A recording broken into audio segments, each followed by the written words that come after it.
UFP, the United Federation of Podcasts.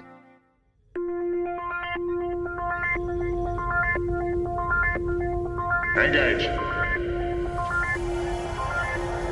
78 years have passed since the days of the original USS Enterprise. Now a new Galaxy starship has been designed.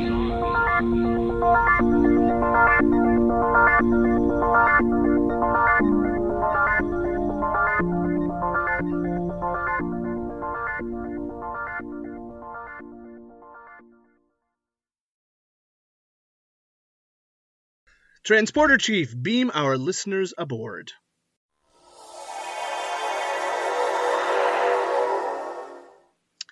Welcome to Galaxy Class A Star Trek The Next Generation podcast on the United Federation of Podcasts Network. I am Diplomatic Standard Bearer Kevin Scharf. With me are the Chief Recreational Officer Ria Papagiorgio and whatever his title is this week, Joe Keegan. How is everyone today? Doing great. Joe, are you head of foreign nation election reporting? I think so, yeah. Or browser refreshing. Yeah. Yeah, literally, it's been the first thing I've done when I've woken up in the morning. Like, alarm goes off at 5:30, and I'll look at my phone and update the Associated Press website, because apparently they've got 100% track record of calling states for the presidential election.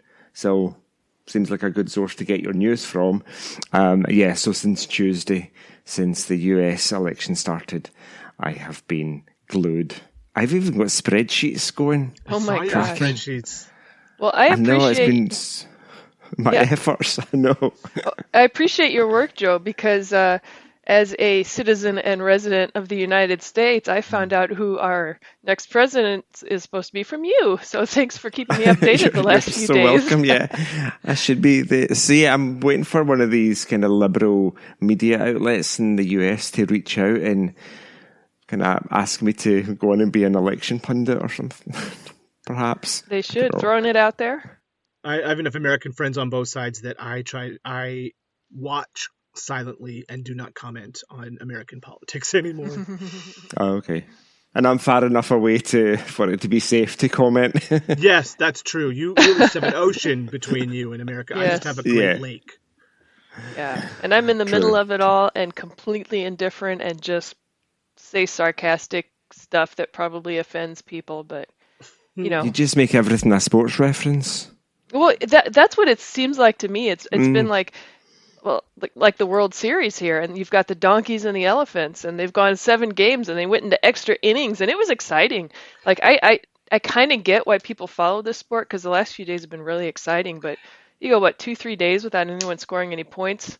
I got bored and tuned out, so thanks again, Joe, for the update. To me, it's more like the final episode of Survivor, where the where the castaways have to make their pitches, and the rest of them, who've already been screwed over by the 2 who are left, have to decide who's going to win. So it's just so imagine playing Survivor with 300 million people. I'm just happy to be on lockdown. Well, we are not really here to talk about American politics. We are here to talk about Star Trek The Next Generation. And first, we have to check our communications array to see if we have any comments from our listeners. Logs accessed.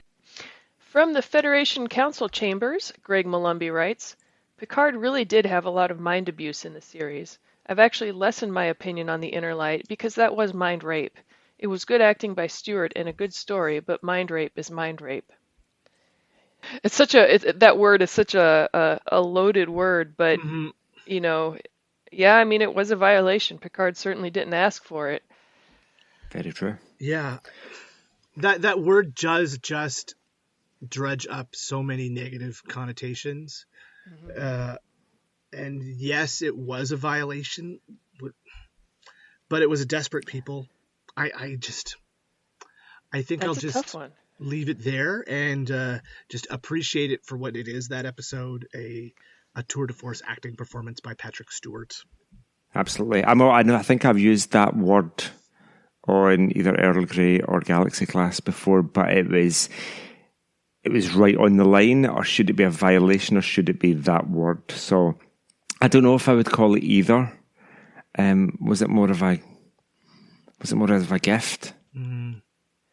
Yeah. Yeah, he had memories implanted, and it didn't really, after the fact, it didn't really have any adverse effect on him. I think it maybe changed him for the better. Yeah. It's whether or not he perceives it as a violation. Yeah, I wonder if rape implies intent of the perpetrator, a negative intent, and in this case, in the Inner Light, the intent wasn't to violate or to dominate, but like you said, Kevin, a desperate species. Mm-hmm. Yeah, that's a. Thankfully, we don't have to deal with these kind of situations in real life. True. Well, I don't know if that's right. I'm just thinking of examples where women get raped when they've been unconscious or been drugged or they're asleep, and the man just wants to have sex. There's no violent intention there. He just wants to have sex. It's still rape. Mm-hmm, mm-hmm. Yeah. Well, his intent is to, use a woman as an object, not, treat a human being as a human being, or a man, or a man. I mean, any, gender can get raped, but. True. Yeah. I think this could be a whole other episode. Mm-hmm. Yeah. And I'm sure put this it on will the be. list of. Yeah. When Rhea starts her Taboo Treks podcast. Ooh. Shall we move on? Yes, let's. Yes, let's move on. We have another comment from Kevin Parlagreco. Listening now, and my name does mean speak Greek, however, I do not. And Kirk was close to a brain attack. And Kirk was close to a brain attack with Star Trek V, but he needed his pain. With a wee live long and prosper emoji. Thanks, Kevin, for your comment. I knew that. I don't think, Rhea, you were recording that week. No, but I did give you a shout out.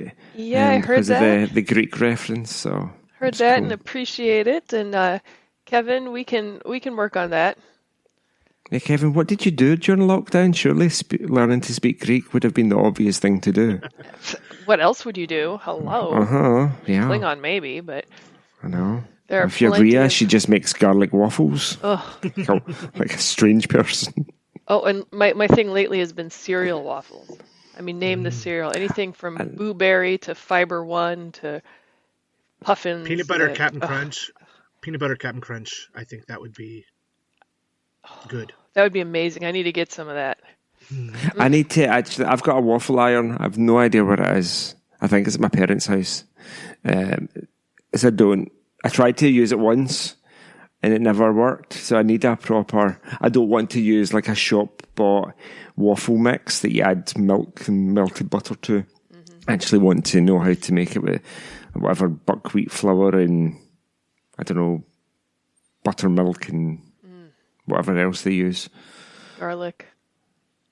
Tomatoes, onions. No, stop. Spread goat cheese on top. So good. Don't knock it till you try it. Well, I suppose if you're talking about but I just think of waffles, like a Belgian waffle, being sweet, as opposed to garlic and steak or whatever. Ooh, steak. I've done chicken and waffles before, but not steak and waffles. But anyway, this is not a waffle podcast. We're 86 in the US politics, the talk of waffles. We're finished the feedback. What are we talking about, Kevin? Kevin, can I just jump in here and call this a draw, this episode, so we can finish nice and early? Oh, okay. We won't bother talking about these episodes at all then? I think we just call it as a draw. Okay. Well, I veto that decision, as is my wont as president of this episode. And I say we move forward. This is the captain. Senior officers will report to my ready room immediately. Count the votes.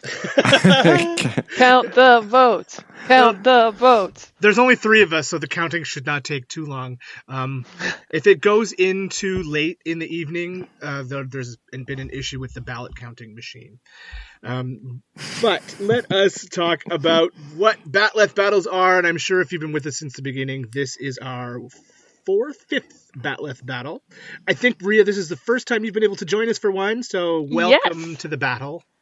Thank you. I'm super excited, especially when I saw the episodes. Yes, we've got a good matchup today. It is the very last episode of Star Trek The Next Generation, the television series All Good Things, versus the second to last episode of the first season of Next Generation, Conspiracy. And they will go, 2 will go in, 1 will come out, and none will be the same after.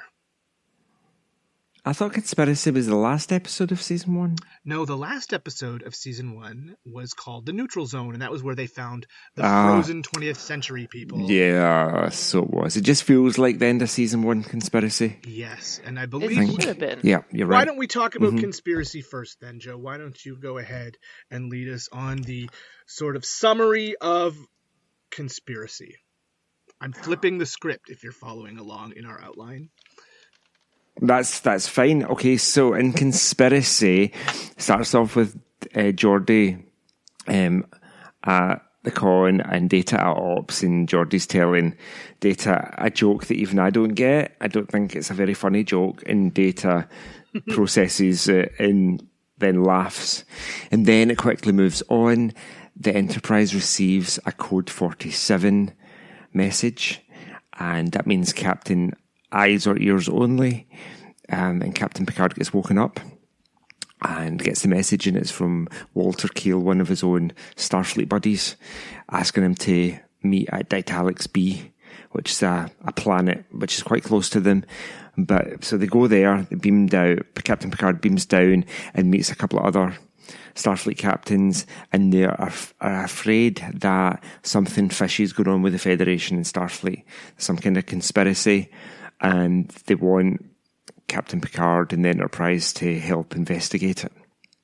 So, ultimately, Captain Picard and the Enterprise go to Earth to launch their investigation, and they beam down. Starfleet headquarters is really quiet, and Admiral Quinn beams on board, but he's got this little briefcase, and inside the briefcase is this little Star Trek II, the Wrath of Khan style Alpha Ceti eel thing that basically can take over your body and your mind and control you. Admiral Quinn has been taken over and has brought one of these little creatures on board, and it's intended for...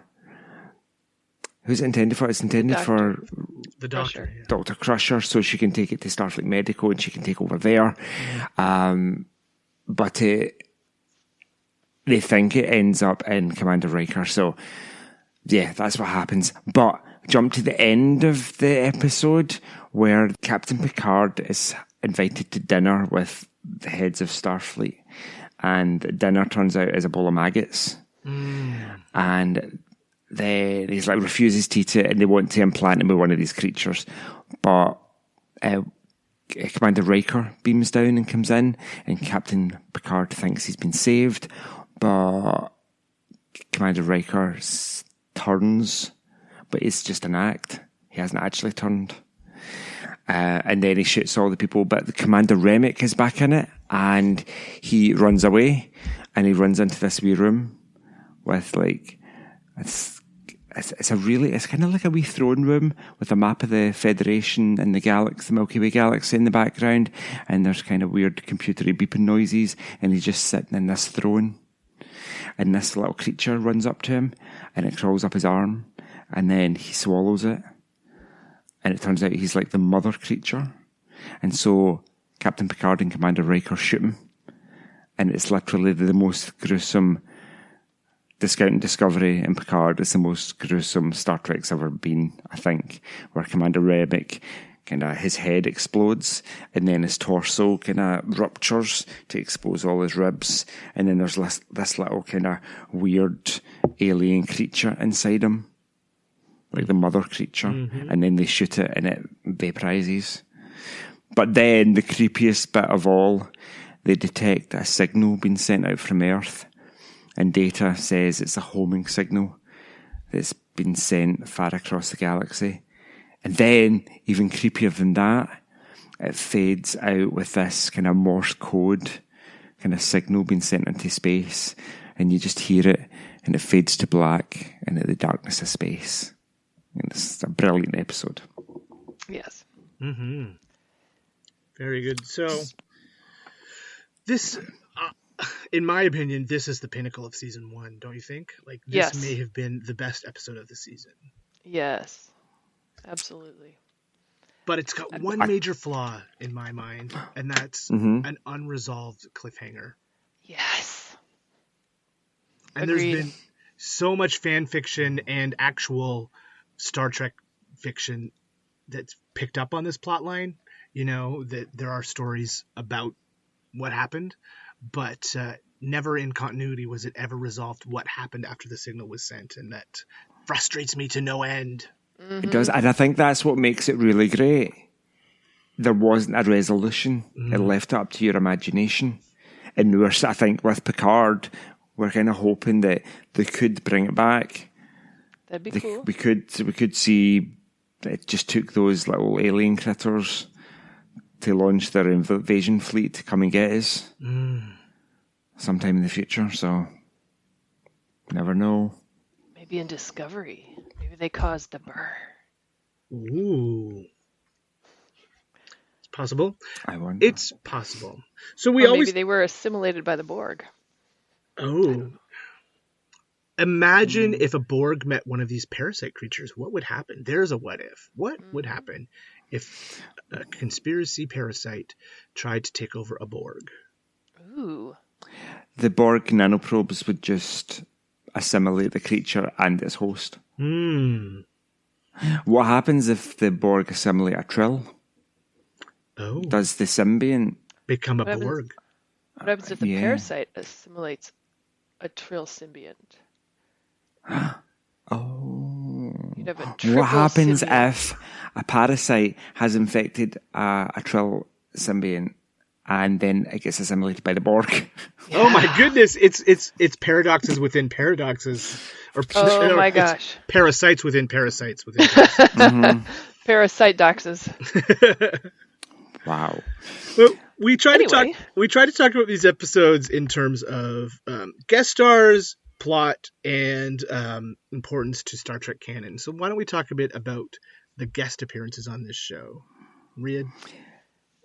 Well, it was nice to see a little bit of continuity, and it was kind of the first time that we'd really done that in Star Trek. To have Admiral Quinn and Remick back. Super cool. And even the hint in that previous episode, which was coming of age, I believe. Yeah, that's right, yeah. Kind of the hints towards some kind of something going on with Starfleet. So that was super cool. I don't know what other guest stars we had. We did have our first appearance of a Bolian, and he was not a barber. No. But a starship captain. True. The Vulcan Admiral Savar was played by Henry Darrow, who later played Chakotay's father in Voyager. Oh, that's why he looked familiar. Yeah, very different looks in terms of not being Vulcan. When he's in Voyager, he's playing a Native American with the face tattoo that Chakotay has. But yeah, I wouldn't have recognised him otherwise. I don't think there's any other... Admiral Aaron, or Vice Admiral Aaron, played by Ray Reinhardt, appeared as Professor Tolan Wren in the Voyager episode Ex Post Facto. Did not know that. You wouldn't have recognised him either because in Voyager he was covered in makeup. This episode did not have Wesley Crusher in it, nor did it have Tasha Yar, whose name was still in the opening credits, even though she didn't appear. She'd already died by this point, so that's kind of an interesting fact too. Yeah. Here's another little interesting fact about this episode. When it first aired in the UK, which was, as usual, several years later, the BBC cut out this scene of the death of Remick. Yes. And in Canada, the science fiction channel, back then it was called Space, this is the only episode of Star Trek The Next Generation to receive a viewer discretion warning. Interesting. I can see that. So when this episode first aired, which was May 9th, 1988, I very specifically remember seeing this. And there's not a lot of episodes I can say about that. And I don't watch horror to this day. I don't watch anything gory, or I'm just not interested. But I remember the dinner scene, and of course, the end with Remick. And I specifically remember like going to bed that night, and my stomach was, it left an effect. And then when I rewatched it for this podcast, I watched it again this morning and happened to be eating breakfast. And of course, I'm eating oatmeal with protein powder, and when they're eating the maggots, and I'm eating my squirmy, maggoty oatmeal. Like, to this day, I have to avert my eyes. So I can assume you've not put maggots in a waffle yet. Oh. It's not. I have to wonder about that dinner scene. Like, what was the point of it? Were they trying to just throw Picard off balance? Like, why wouldn't they try to infect him first before exposing him to what they knew he would find disgusting? Why expose themselves that way before doing anything? I think they were just really evil. Admiral Quinn, when he's rendered Commander Riker unconscious and he's about to fight Worf, says, "I could snap your neck in a jiffy." He doesn't say that, but words to that effect. He says, but that would be less fun. Yeah. So he kind of wants to take time to torment him. And I think the guys down on Earth want to take time to torment Captain Picard before they impregnate him. Yeah, I definitely got the feeling that they were enjoying the torment. And even when they first arrive at Earth and they have all the admirals on the view screen, the Vulcan keeps saying how, what's the word he used? Delighted. Oh, we're delighted you're here, which a Vulcan wouldn't say that he's delighted. And he said that a couple times, but I think that they're like, ooh, we get to toy with our food before we eat it, kind of thing. Yeah. And I wonder how many people they'd already infected, because Captain Picard noted that the halls of Starfleet headquarters were unusually quiet. And did killing Remick stop all the rest of the parasites? Is that the case when you kill the queen, all the drones die, they fall down, kind of thing? Yeah, that's the impression I got. They said the other little, SETI eels, I don't know, couldn't function without the mama. I really like that kind of stop motion animation when the little bug creature is climbing up Remick's leg. It's very like Clash of the Titans. Remember the movie Clash of the Titans? Never seen it. No, you have to watch it. The original one with Harry Hamlin, not the remake with some wrestler. I'm sure it's set in ancient Greece, isn't it? Yeah, it's the story of Perseus fighting the Medusa. Oh. Yeah. Can't believe that's part of your history. Well, maybe I should watch it then. You should. Another thing, the music in this episode, it was scored by Dennis McCarthy, who also scored, what's the other episode we're doing? All Good Things. But I really liked the music, and it played kind of a more prominent role than scores did in most of Next Generation. Right. But definitely added to the tension and the intrigue of the episode. I mean, there was a mystery here. It was it was such an exciting episode. I got to enjoy how much I enjoyed this episode watching it for this. And we had a couple scant sightings too, a man and a woman. True. That man had some kind of thighs on him, didn't he? Those were classed highly dangerous weapons, I think, those thighs. What about the use of the main cast in this episode? Like, this really was a Picard story. A lot of times you can classify episodes as who the story's about. This was a Picard story. Do you feel the rest of the cast was used well in this episode? Do you know what? One thing that jumped out at me when Riker called for security to the Admiral's quarters just before he gets smashed into the table. Worf and Geordi turn up. Mm-hmm. And as far as I'm aware, Geordi isn't a security officer. Yeah, it's a little odd. Yeah, unless he was filling in for Tasha. Mm-hmm. And the other bit I like, it's very obvious that Jonathan Frakes did not do his own scenes, because when you're watching it either on Blu-ray or the remasters on Netflix, it's very obvious that in the fight scene, that is not Jonathan Frakes. Yeah. I'll have to watch that more closely. The same thing for the Admiral. You can tell that it's not the Admiral doing his own fight scenes either. I really liked how they used Riker in this episode. Riker and Dr. Crusher, and without being so kind of bonk on the head about it, they both figured it out. And when Riker beamed down to the planet, I mean, Picard had just spoken to Beverly. She told him to set phasers on kill, but he's down there without a phaser, and so I think she knew that they had to somehow get a phaser down to him or get him some support.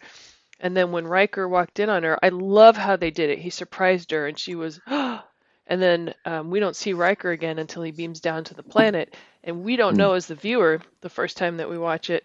I mean, I remember watching it that first time, and I thought that they got Riker, and when he's about to put those maggots in his mouth. So I really love how they made that kind of a mystery.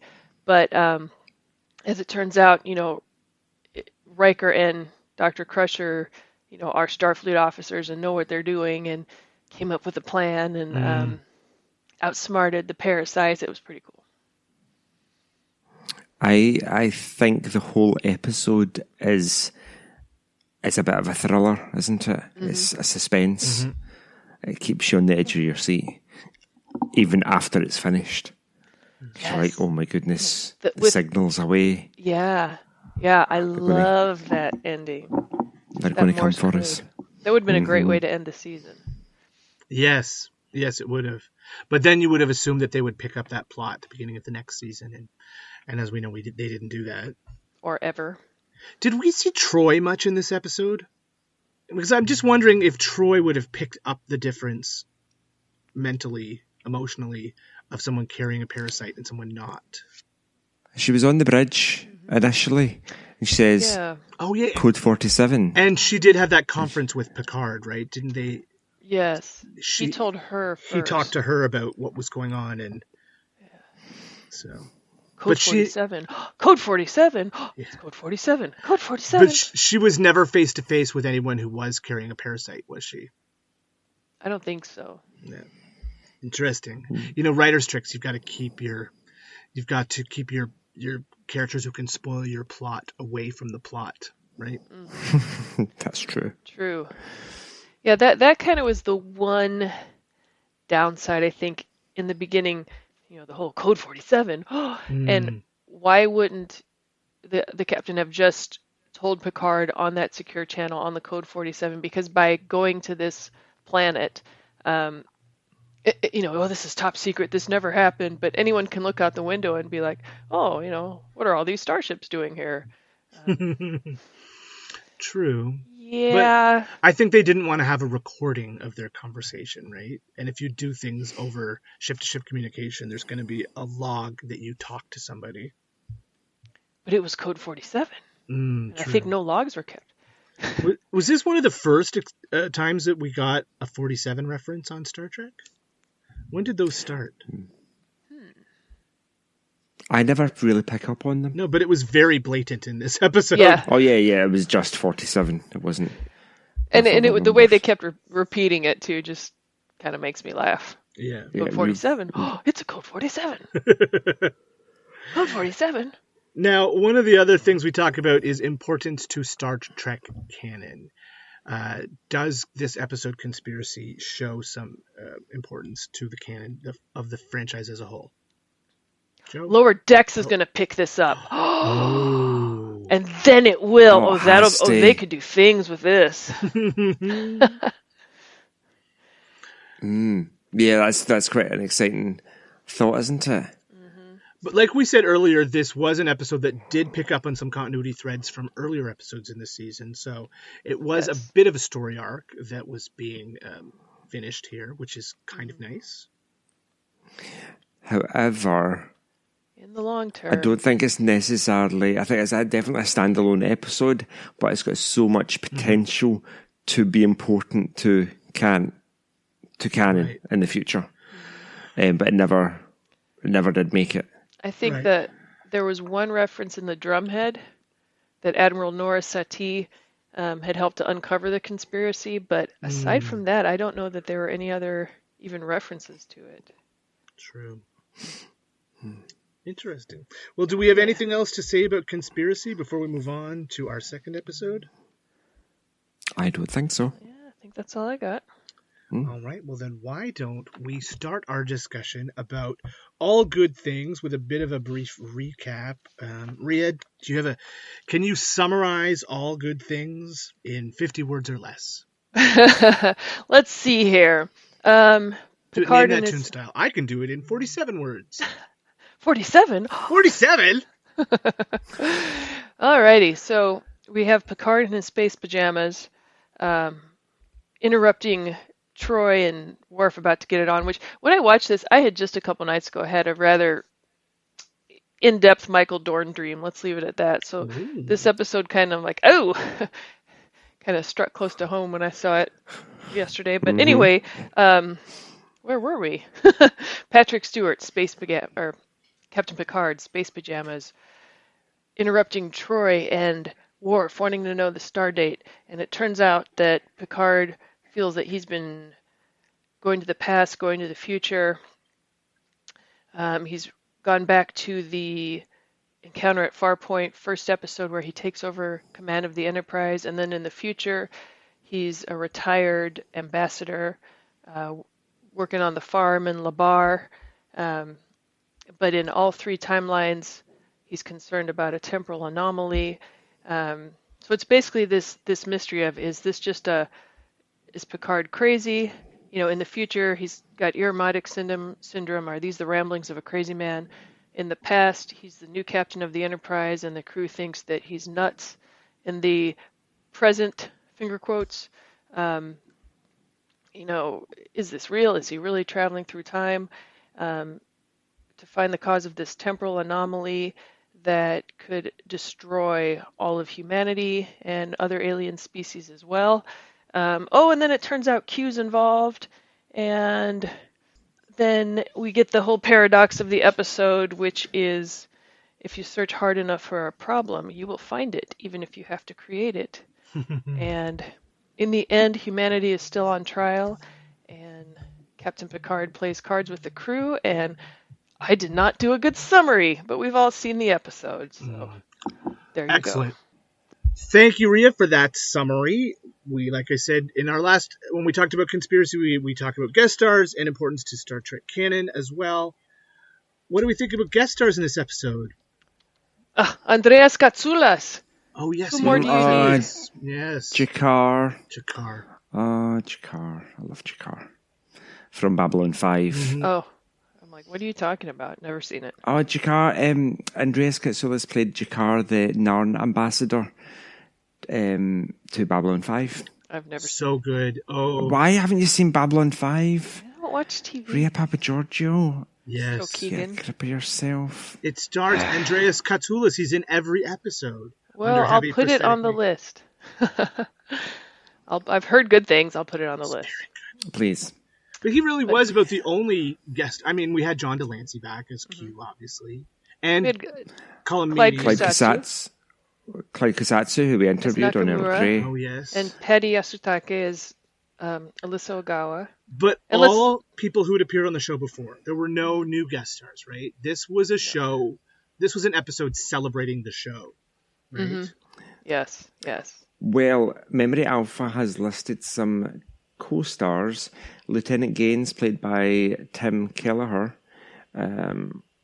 who was played 4 of 9 in Voyager. Oh. And Lieutenant Pell in The Communicator in Enterprise.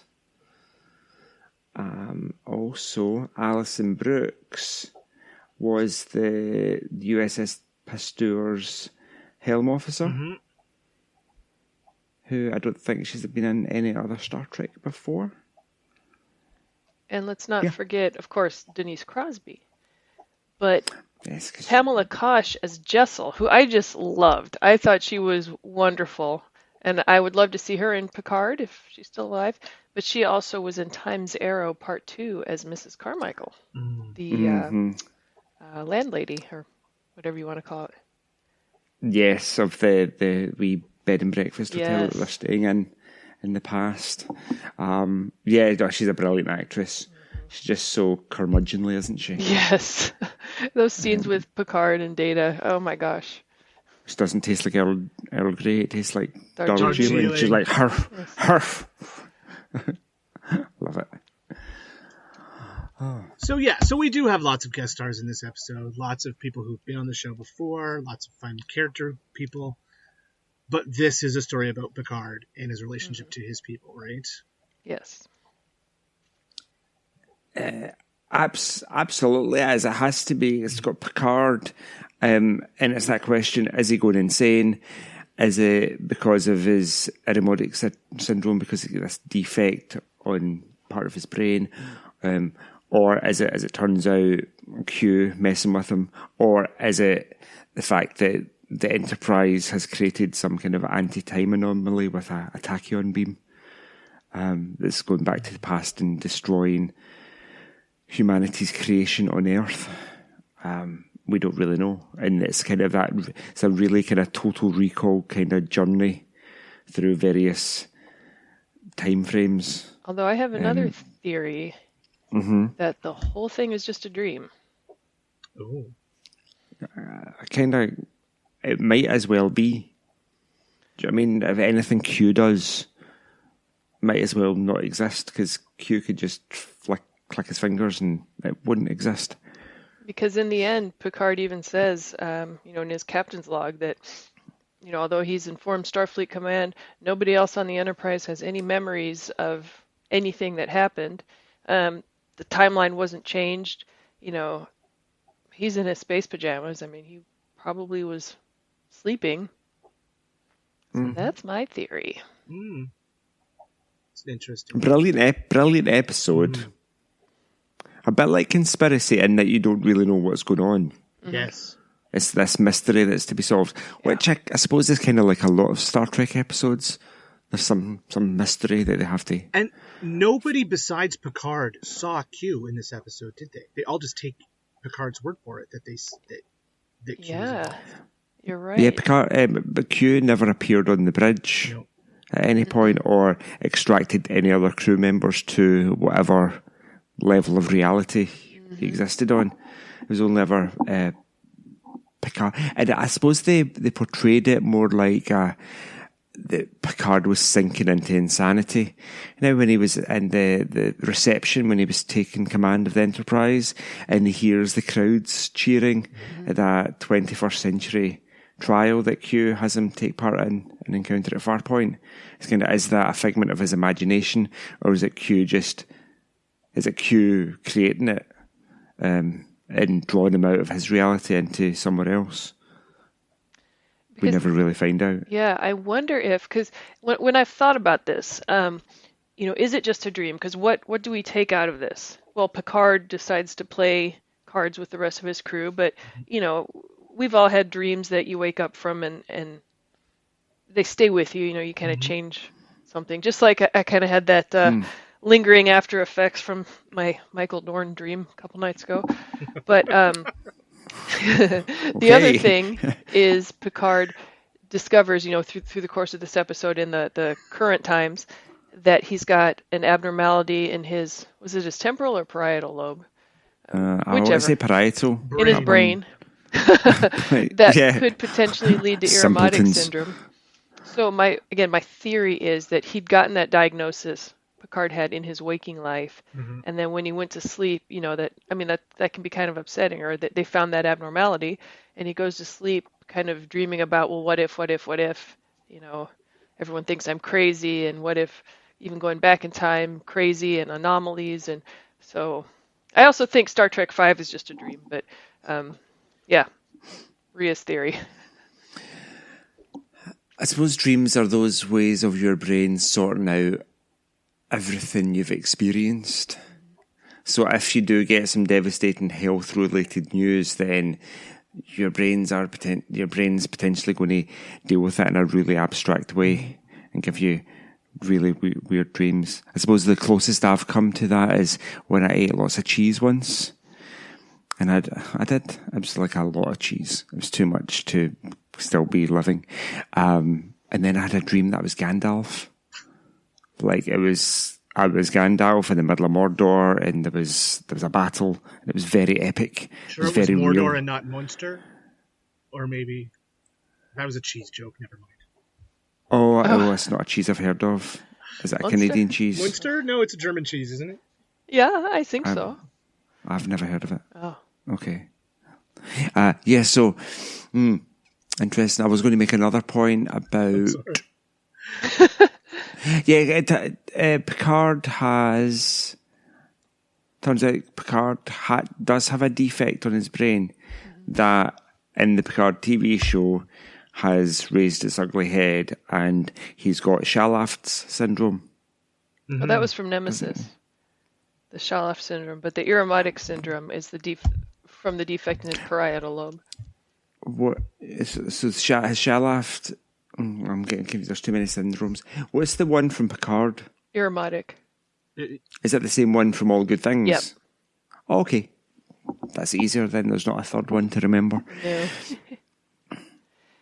But dream or no dream, I mean, this is the series finale of an absolutely beloved series. Mm-hmm. And I thought that the way the episode is structured, or episodes, is just kind of brilliant. You know, just like Conspiracy, it's a mystery that we're trying to solve, you know. Mm-hmm. But the 3 timelines in one, and going back to the pilot episode and tying all of those loose ends up, and Q and Tasha Yar coming back from the dead, or not dead yet, I guess. I'm not dead yet. And actually, so normally when they go into the future, whatever, and when they age the characters, it's rare that the aging actually ever looks decent. I thought everyone except Riker looked wonderful in their aged states. Mm-hmm. I don't think Worf would have aged that much, would have been that great, but he looked good.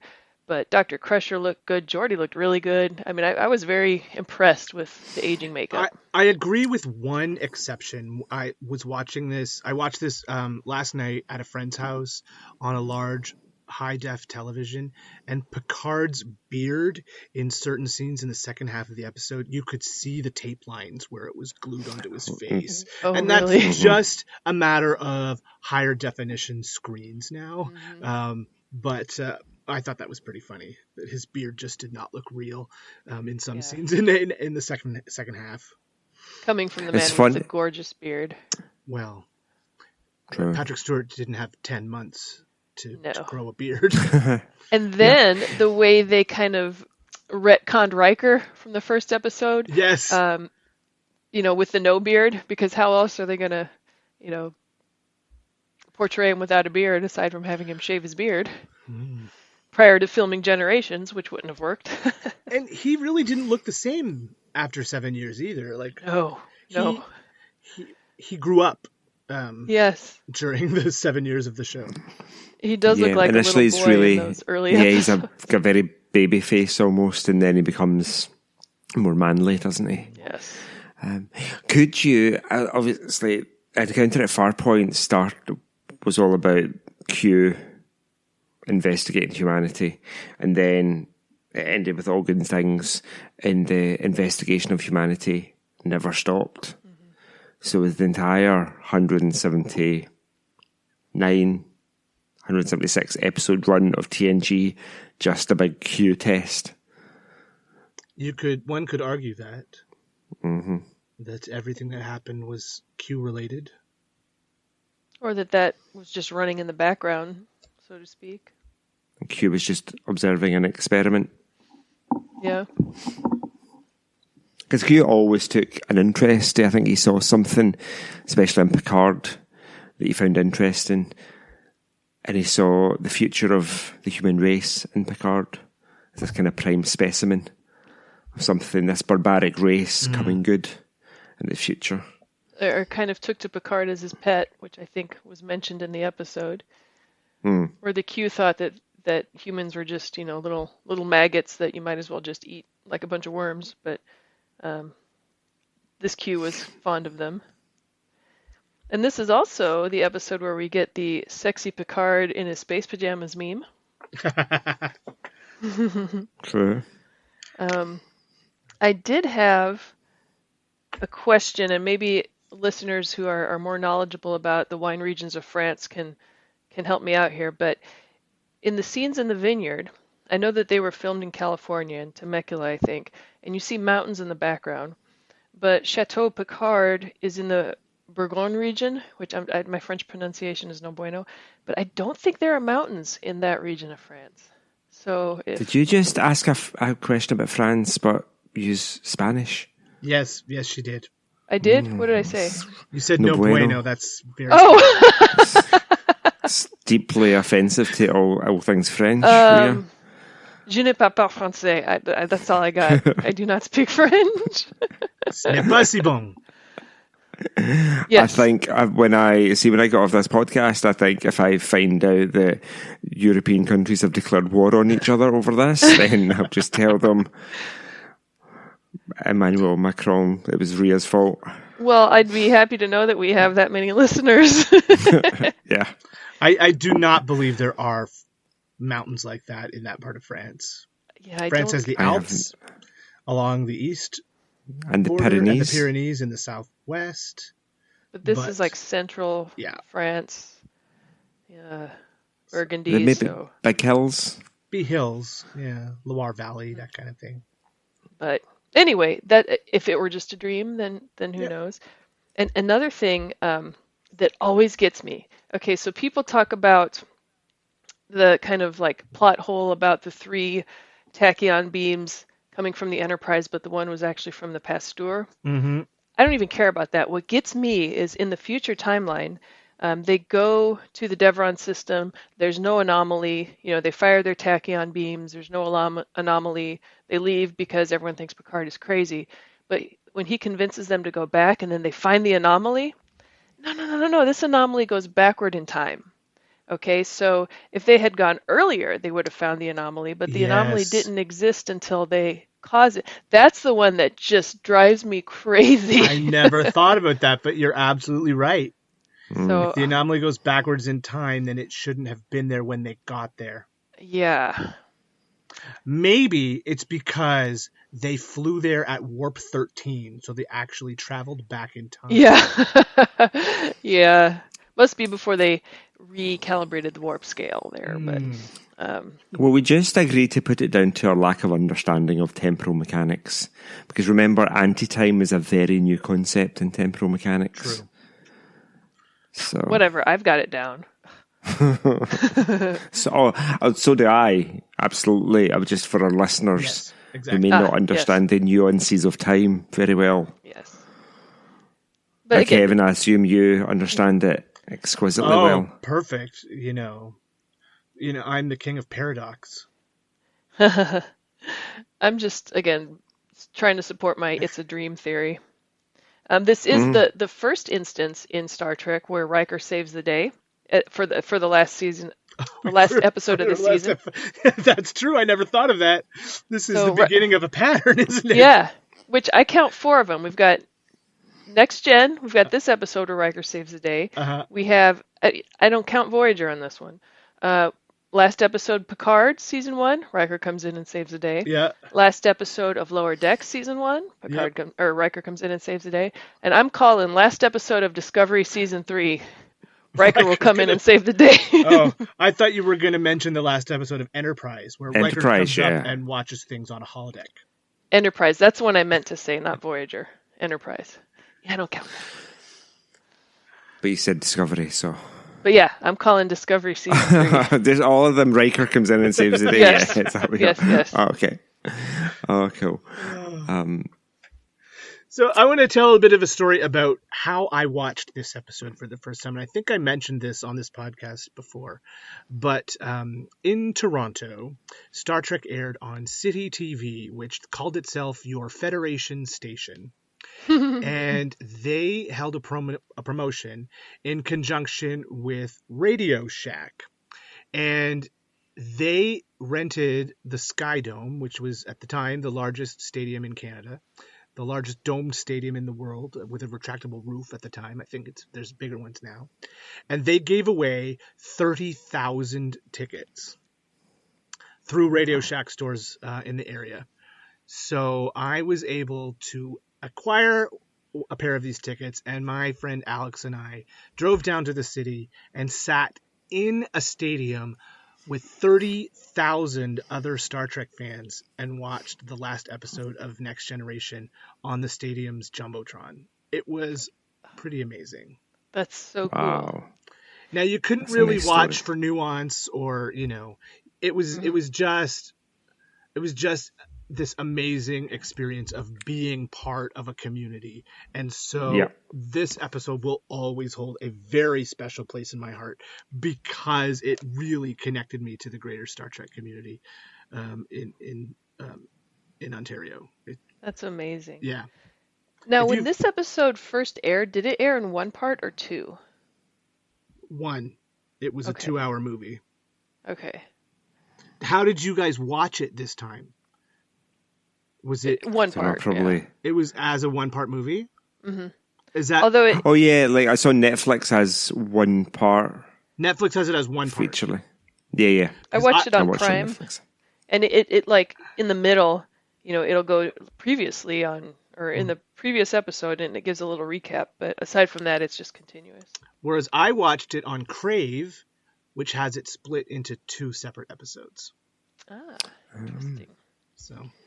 And is Yeah, Crave Netflix has it listed as season 7 episodes 25 and 26, like 25 and 26 joined together. Right, but as a one One hour and a half, one long straight through. film. Yeah. Right.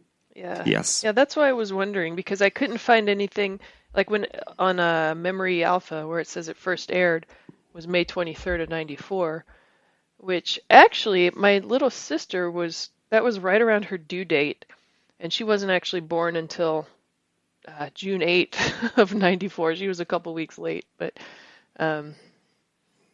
crazy to think that she wasn't born until after Next Gen had finished airing. Mm-hmm. But yeah, I didn't know I couldn't remember if it aired in one part or two. Yeah, it was just one part. It was a movie, pretty much. And speaking of movies, they were working on Generations at the same time that they were filming this, right? And I think they thought that they were putting all of their best people onto Star Trek Generations. But in a bit of a spoiler for the Bat'leth Battles, I think this is a better story than Generations. I've heard that too. I think they had 10 days in between or something like that. But Captain Picard, Patrick Stewart, appears in every single scene in All Good Things. Mm-hmm. It's basically back-to-back 2-hour movies. And they filmed this episode in, 2 weeks, I think? Yeah. Or something, 10 days, something crazy. Yeah. You know how I always complain about in the original run, like it would be shown in the US, and then 2 years later the BBC would get it over here. By the time it got to All Good Things, that time frame had reduced slightly. So it was 23rd May 94, and we got it on the 26th of September 94, so 4 months later. Wow. That's a quicker turnaround. Yeah. Much. I don't know. I don't recall watching it, to be honest. Yeah, I can't remember originally. either. I don't remember the first time I saw it. It was not at the Sky Dome. No. Which is so flippin' cool. It was very, very cool. If you go on YouTube and search for All Good Things Sky Dome, you can see the local network, the local channel would do interstitials at the commercial breaks where they would interview Star Trek fans who were there. You can see what the whole stadium was like, and it's pretty amazing. Nice. Wow. Cool. Maybe I'll find a link and put it in the show notes. Yeah, that'd be cool. So I think we've had a good discussion of All Good Things, and now comes the hard part, the debate and vote. I think Rhea, as the person who's the last of us to join a Bat'leth battle, I think we should make sure you get the deciding vote. So I think you're going to go last, okay? Alrighty. Mm-hmm. And we'll see if it becomes a knockdown battle between Joe and I about which one gets the pick. So Joe, why don't you go first? What is your stance and how do you vote? I really like Conspiracy because it's, like you said, Kevin, by far one of the best episodes of season 1, and it really stands out. It's suspenseful. It's got all the things we love about Star Trek. There's a mystery to solve, and I really like the fact that it never resolves. It leaves it in this really creepy way that some really powerful alien race on the other side of the galaxy knows what Earth is, and they're going to come and get us one day. And to this date, we've not had resolution to that. So I really like it. Having said that, I also really like All Good Things. We've been with the crew at this point for 7 years, and they're part of our family now.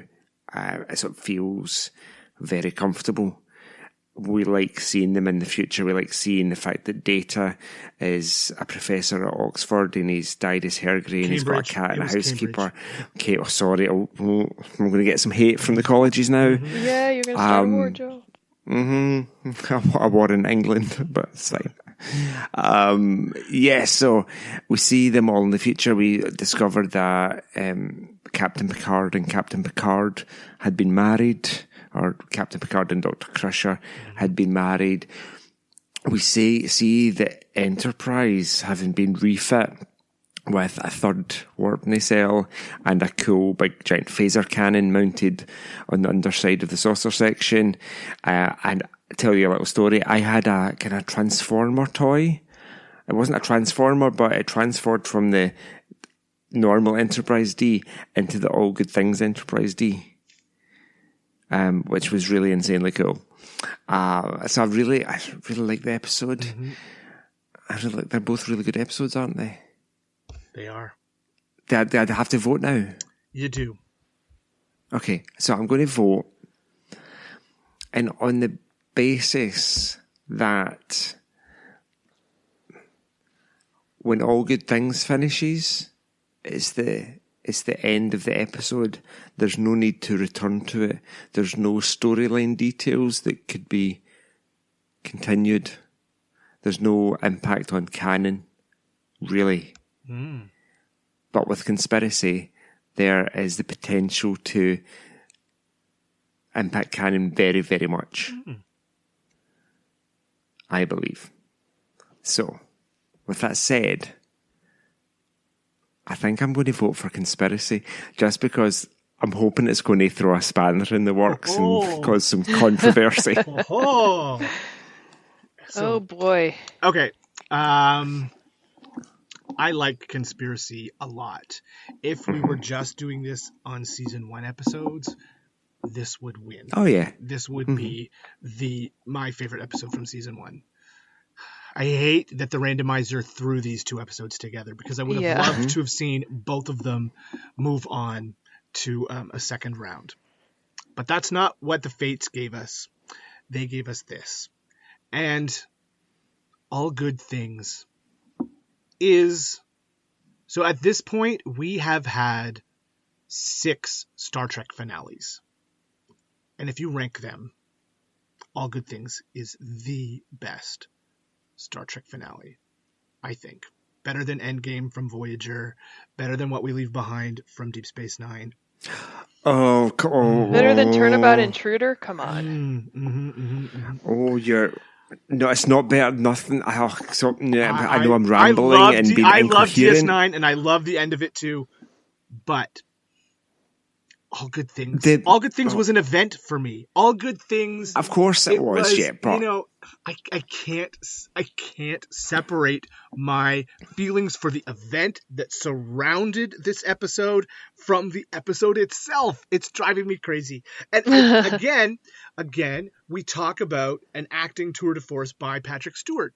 Yes. He is playing Picard. He is playing Picard who might be crazy. He is playing young Picard who knows that he's actually older Picard. You know, he's playing the character on so many levels that he's brilliant in this story. love Conspiracy. I love what it does for the franchise. I love the mystery, and I even, in a slight way, love the gore of it. It was like slightly naughty for kids, you know? But me and the 30,000 fans who sat at Skydome that night can't be wrong, so I'm voting for All Good Things, which means it's up to you, Rhea. That's why I voted for Conspiracy. I knew it. Yeah, so Yeah. you guys suck. But I cannot help but appreciate the irony, the timing right now, because for context, we're recording on November 7th, 2020. I'm in the United States. The election was November 3rd, 2020, and apparently a president-elect was declared today a winner. So I've got a Canadian and a Scotsman here making the American be the tie-breaking vote, which I think that recent history has determined that we don't do well here. So, okay. So this is, again, you guys suck. I love you both, but you suck. So coming into this, when I saw the 2 episodes on the slate for today, I'm like, oh, well, no brainer. It's going to have to be All Good Things because, whatever. And then I was rewatching them, and I love watching Conspiracy. Like I'm drawn in. It's fun. Yeah, there are a couple of things here and there, a couple of kind of little plot holes, and Code 47. Code 47. It's a Code 47. Code 47. Whatever. That one makes me laugh. Someone needs to do a podcast called Code 47. Code 47? Code 47! What's a Code 47? Maybe that'll be my Taboo Treks podcast. Oh, there you go. 47, yeah. Taboo Treks. Anyway, and the other thing about Conspiracy, kind of like you, Kevin, I remember the first time I saw Conspiracy. I remember being, junior high age and being totally grossed out by the maggots and the blood and the gore. And I think I heard somewhere that they made it extra gory just to piss somebody off, which I love. And then the ending with the homing beacon, and just the shot of the galaxy, and it was just so cool. But in my opinion, they'd let that drop. Like, that could have been the beginning of something more. And I understand they ended up going with a different, nemesis of an enemy, the Ferengi, than the Borg. So I think there could have been much more. This could have meant a whole lot more to the Star Trek canon than it did. But it didn't, unless Lower Decks picks up the threads. Now, with All Good Things, that's when, as I was rewatching it, I was surprised how uncomfortable it makes me. Like, I don't enjoy watching that episode. Part of it is the awkwardness. When you go back in time, the whole crew around Picard and just the uncomfortableness of what's this new captain doing. So there's all that uncomfortableness that I'm not one that likes watching awkwardness and uncomfortableness. And then when you go in the future, okay, Beverly Crusher, she was Beverly Howard, then she's Beverly Crusher, then she's Beverly Picard. I think you all know how I feel about women being treated like property like that. Oh, you kept the name. No, don't get me started. But when you can't deny the importance to Star Trek canon in terms of how it wraps up the series. I guess it's more of a retroactive importance to canon. Unless, however, it's just a dream. And as I was rewatching it again, in preparation for this, it kind of struck me more that, no one remembers this but Picard. Just like Michael Dorn does not remember the dream I had a couple nights ago, which is a good thing because there'd probably be a lawsuit. But this episode, everything that happens very well could have all been in Picard's mind. And then really the only importance to canon is that he realizes that he needs to join his senior staff in poker and be more, a part of their lives. But then when I'm done watching this episode, I really, really enjoy it. It's one that's like having a good workout, like you're hating life while you're doing it, but afterwards you're like, oh, that was awesome. I can't wait to do it again. So why do you guys have to do this to me? Because we're evil. Oh man. I don't know. So I had my vote coming in, thinking, "Oh, What? you guys suck." You could just vote for all good conspiracies. Yes, all good conspiracies it is. Boom. Recount. Where's Amy Nelson today? Oh, in Nevada, counting votes, right? Nevada, interestingly, has just been called for Biden. So in other words, I need to make a decision here? If Yeah. Nevada can, so can you. Oh, gosh. What about Arizona? No, stop, Rhea, stop. Okay. Okay, review with me the criteria for the Batleth battles. Story, Is there guest stars, importance to canon. Those are our criteria. Okay. But is there really criteria? It's just the one you like best. And- just like, but you can make up your own criteria. Enjoy watching. I do. Okay, for enjoy watching, honestly, I think I would have to say conspiracy. For guest stars, I'd have to go all good things.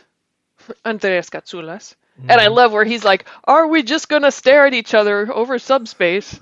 Ugh, that was funny. Story. Ooh, I mean, all good things with the 3 timelines at once. I thought that was cool. I really liked how they did that. Conspiracy, my favorite part was the whole Riker mystery where you think they got him, but surprise, you didn't get him. Oh, damn it. I don't know what to do. I don't know why you guys did this to me. We just I like might to flip watch a you coin. squirm. Oh. It comes down to a coin toss? Yes. Let me go find a coin. I can't believe we're leaving this up to a coin toss. Unless you can talk me into making a decision, but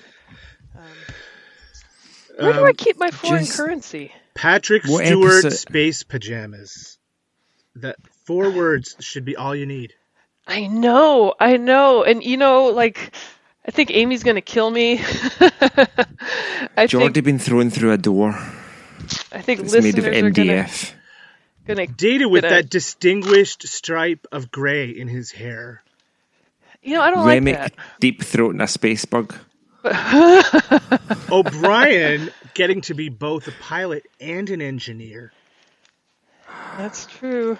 Wait, I found some coins. Beardless sweet, I found it. Riker. Fade to black. Scants. Scants, yeah. Scants. I've got scants as well. Legs and scants. Man thighs and scants. I've got Tasha Yar, though. And you don't. I never liked Tasha Yar. Oh, I win. Neither of us Rhea, has Wesley choose. Crusher, which is interesting. Oh, funny. Listeners are starting to shout at their I know. Okay. podcast. I am devices. so sorry. I have a coin. I have a U.S. quarter here. And I think 25 cents. that is. How many pence is that, Joe? 20, I don't know how the pence thing works. roughly. So heads, How many Canadian dollars is that? Like $50 or something? not anymore. Okay. Heads is conspiracy because it came first, I guess, and all good things is tails because it's the tail end of the season of the series. Cop out. We're gonna get letters. Kevin's shaking his head. Y'all put me on the spot. Joe, You're the one who wanted to be part of a Batleth battle. You were desperate Yeah. for this. you're the one that's like, "Oh, Rhea, we'll make you the tiebreaker." Mwah, wah, wah, wah, wah. And then Joe's Trust like, the "I'm going to screw Rhea Americans over." Okay, to question, destroy question. the integrity Okay. of our If you democracy. had voted first, who would you have voted for?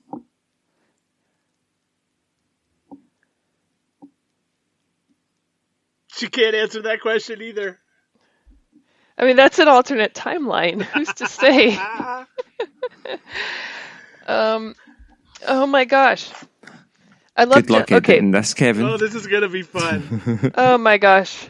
Yeah, I'm gonna have to flip the coin because Okay. when it comes down to it, I enjoy watching Conspiracy more than I enjoy watching All Good Things. That's but- your There's answer your then? answer then. Is that my answer? If that, Yeah, that's the how way you I do feel, it. yeah. If I want to, Well- if I only had one episode to watch, Well, let's it'd be conspiracy. see what the magic coin says. So we're flipping, we're catching, we put it on the hand, and the winner is, the winner's tails. Crap. That'd be All Good Things. Best 2 out of 3. No, stop it, You Rhea. want I can tell in your heart of hearts you are going to vote for conspiracy. I believe. This just goes to show that you can't trust Americans with a vote. That's good.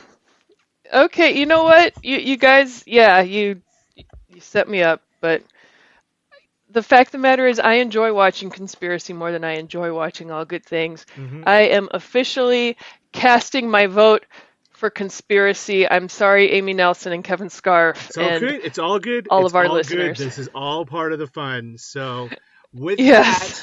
that, officially... I feel bad now for breaking Kevin's heart of I'm the good. memories I'm of good. seeing it in the Sky Dome. That's what you do, Joe. It will You never break hearts. It will never destroy bad. my wonderful memories of seeing this episode in the sky. True. And so, with that vote, what is considered a top 10 episode of Star Trek The Next Generation is knocked out of contention by a Season 1 episode, and Conspiracy is officially our episode that is moving on to the next round.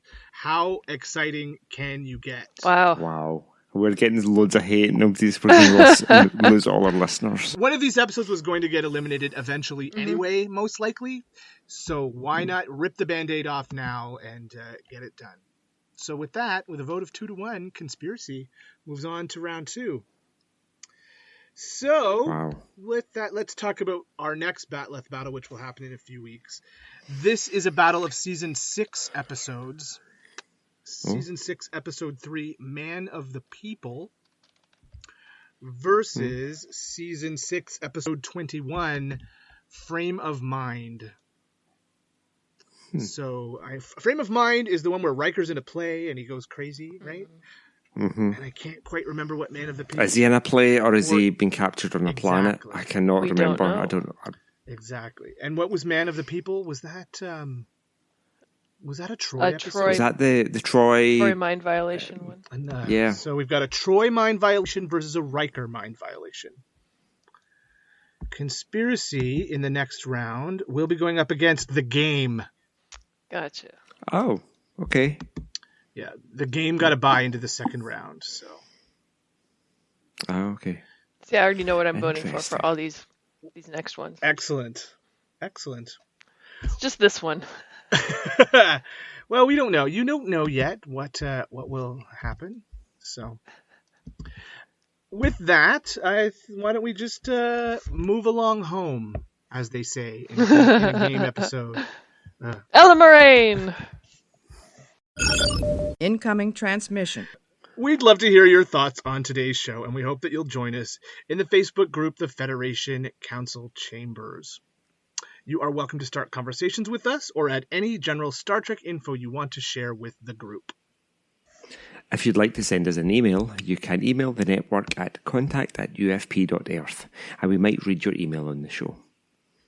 Please hit the subscribe button on Apple Podcasts or wherever you get your podcasts, and leave us a star rating and written review. That helps others to find the show.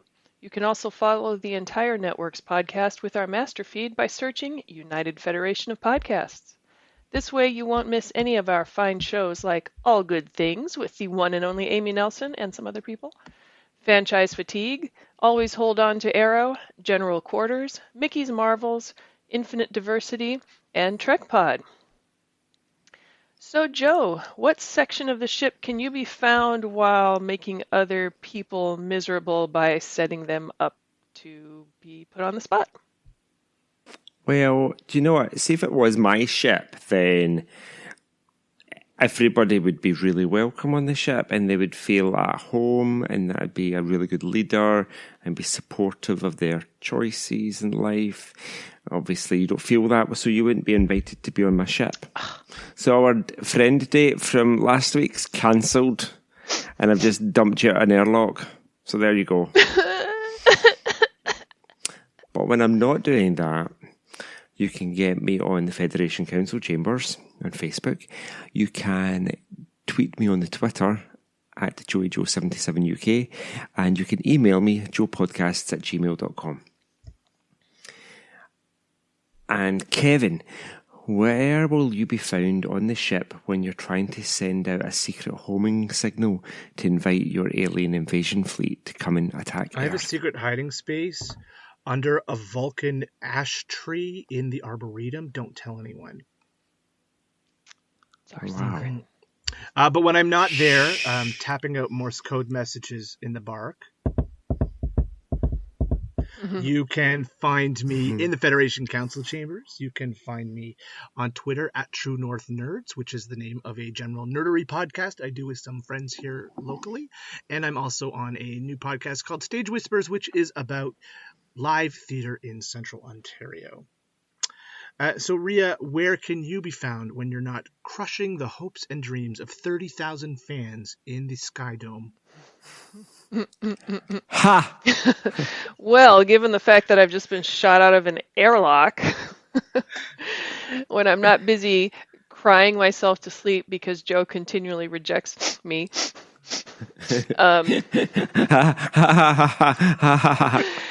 you can find me in the Federation Council chambers, although I'm kind of afraid now, given my Me too, I know. my votes in this episode. Please send all hate mail to Joey Joe Podcasts at, is it yahoo.com? Sure, yeah, yahoo.org.com.uk. .uk, there you go.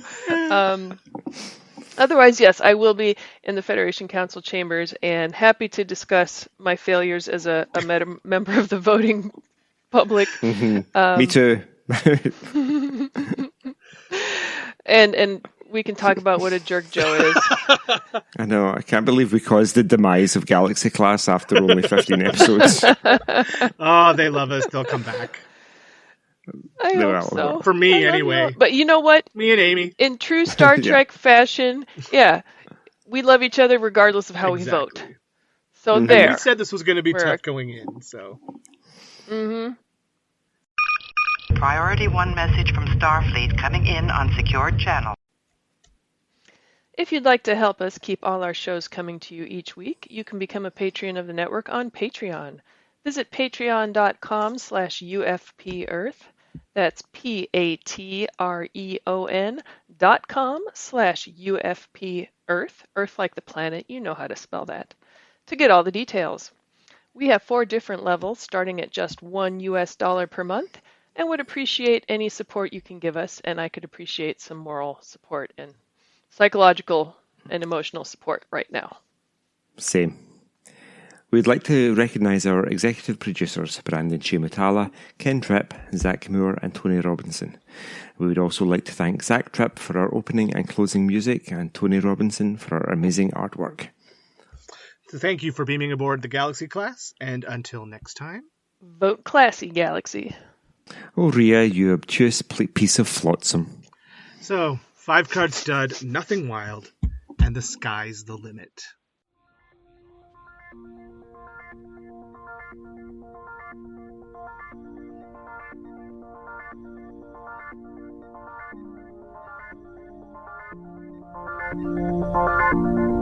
Engage.